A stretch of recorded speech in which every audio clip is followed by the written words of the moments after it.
ప్రభుత్వ ఈ సాయంకాలం ఈ మే మాసంలో అకస్మాత్తుగా గత వారం నుంచి చూస్తూ ఉన్నాము.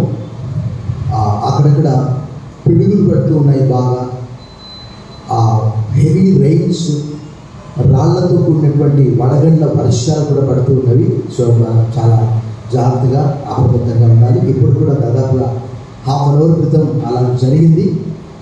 మరి ఇది కొంత మనకు అసౌకర్యంగా ఉన్నప్పటికీ ప్రభు సెలవు అయిపోవడానికంటే ముందుగా 4 సువార్తల్లో ఆయన మత్తయి సువార్తలో, మార్కు సువార్తలో, లూకా సువార్తలో, యోహాను సువార్త 13వ అధ్యాయంలో ఆయన ఒక రొట్టె తీసుకొని వారికి విరిచి ఇచ్చినట్లు మనం చూస్తున్నాం. ఆయన చెప్పినటువంటి మాట ఏంటంటే, ఇది మీ కొరకు విరోబడిన నా శరీరం, నన్ను జ్ఞాపకం చేసుకోవడానికి ఇది చేయండి. ఆ తదుపరి ఒక పాత్ర తీసుకొని, ఇది మీ కొరకు చిందింపబడుచున్న నా రక్తం, ఇది కొత్త నిబంధన రక్తం అన్నాడు.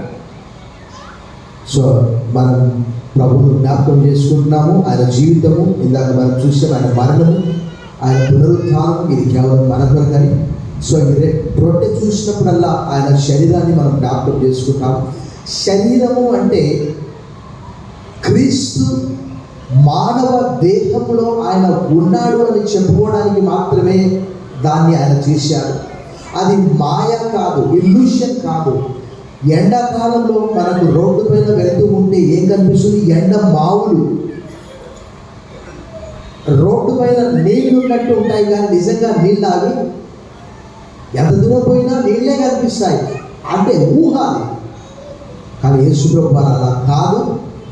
ఆయన దేహమంతా కూడా చితకొట్టబడ్డది.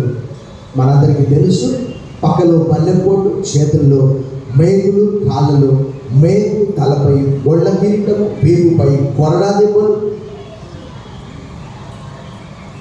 మరి ఆ దేహానికి సాదృశ్యమైనటువంటి ఈ రొట్టెను మనము జ్ఞాపకం చేసుకుంటున్నాము. కృతజ్ఞత చెల్లిస్తాం.